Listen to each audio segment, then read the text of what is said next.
Well, today we are going to be breaking a record for the longest gym drought in this LP series, because as if you've paid any attention to how long it took since I fought the 7th gym, it's been 26 videos now, and 26 videos is what it took for me to get from the 6th gym to the 7th one, and prior to that, the previous record was 22 between Morty and Chuck and Crystal. So today we're breaking a record. This is going to be the longest streak ever without fighting a gym leader. And yes, that means I only got Thunder Wave. Damn it. I knew I should have focused my attacks on Manectric instead of just spreading the damage around. Well, it doesn't really matter because I'm close to flying back to Pacifidlog for healing anyway, and my lock, it wasn't even my lead, so there shouldn't be any major consequences to such a minor setback. But yes, I was about to say that means... Ouch! How much is it gonna hurt? I'm curious to see that. Wow! Didn't really do much, did it? Well, of course, with an 18 level disadvantage and Milotic's excellent special defense, I'm not really surprised, though.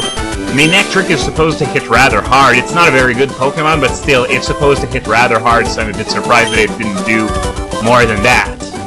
But yeah, if I can not get interrupted for a change, this means that I have gotten only one badge in the last 50 videos. Remember that streak in the anime where Ash got like one badge in 60 episodes? Well, this is kind of like that, except it's a lot better than the anime, yet watched by a lot less people.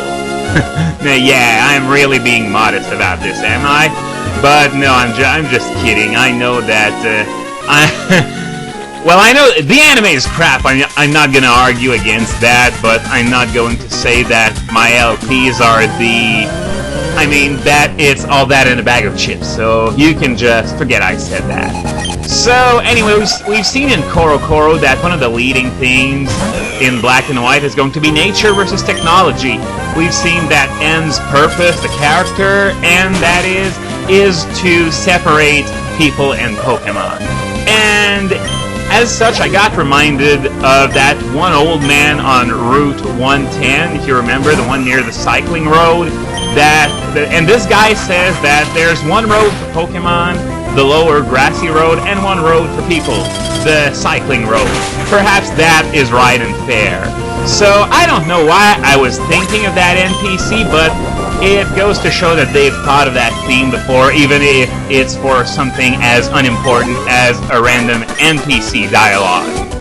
But back to N, I was wondering if maybe he couldn't be the main antagonist by any chance, because he sounds a lot like the kind of crazy illuminated nutjob that Maxie, Archie, Cyrus, and L. Ron Hubbard were. The tide carried the boat away. Well, that's why there's something on a boat that's called, I don't know, an anchor, idiot! Oh, gee. But when it comes to the whole nature versus technology thing in Black and White, well, as I've told you before, there's going to be a city that looks different depending on the version. The more technological-looking city will be in black, which is the one with Reshiram, while the more natural-looking one will be in white, the one with Zekrom.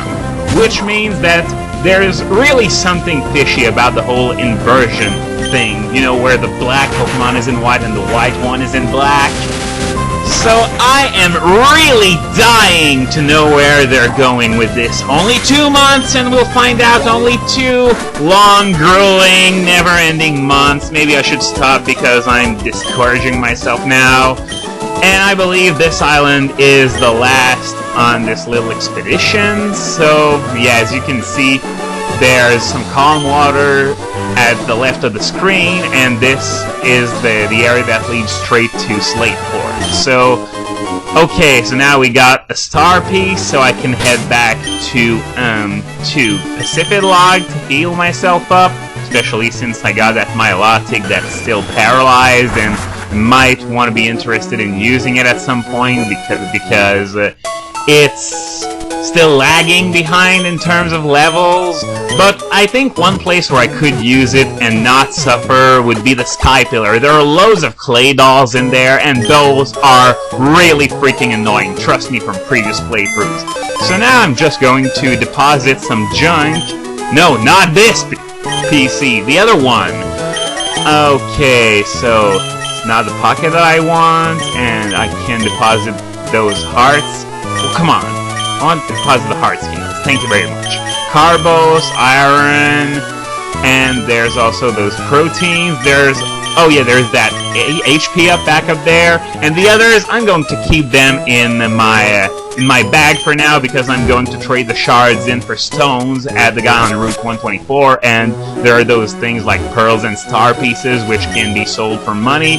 I'm going to take care of all that before heading to the Seafloor Cavern once this stretch is complete. So once again, we're going to that island, we're going to then to this next one here, and to go where I want to go, have to surf right here on this current. This is the only way where we can possibly get to this guy here and what's beyond him. And while I'm fighting him, I just want to remind everyone that if you haven't been playing Pokemon against human players for a while, Salamence is now Uber, to the surprise of absolutely no one. Heck, so many people called it that they actually dropped Salamence early to start preparing their post-ban teams. And I'm really curious to see... Oh! Well, I'm going to make a confession. I have a little phobia when it comes to Pokemon. It's that when I'm the victim of trick or knockoff or stuff like that, I always fear that I'm going to lose my item permanently. Because, well, it works certainly well enough when you do it on wild Pokemon, but it doesn't work permanently when you're the victim. So I'm just going to check it out, see, yep, I still have my Shell Bell. I really don't want to lose it after all the effort I went through to get it. Really don't want to lose that. So this was all that I needed to do on this little trip, so I'm just going to fly back to Pacifidlog. I'm not going to bother healing my Regice. It's only 2 Ice Beam PP. It would just be a waste of time. So now if I look at my map, I see that I have to go there. Let me show you in just an instant. Now we're going up. We're going to the northern part of this current section. Sorry. Well, it could be called a section since it's really dragging on, but, yeah, my bad. So as I was about to say, when it comes to Salamence, I'm really curious to see how much Dragonite will increase in usage. When Garchomp was banned, Flygon really skyrocketed back from the depths of oblivion, and it's in the middle of the overused tier right now.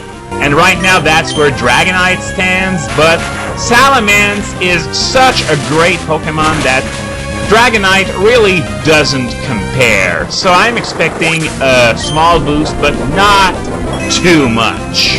Maybe get in the top 20, but top 10 I really doubt it, because, as I said, it simply doesn't have the assets Salamence has.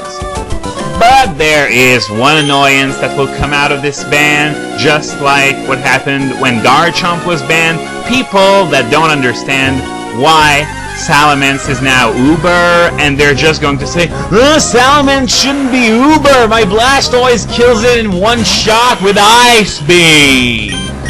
Well, if life were like that, you wouldn't need a Visa card.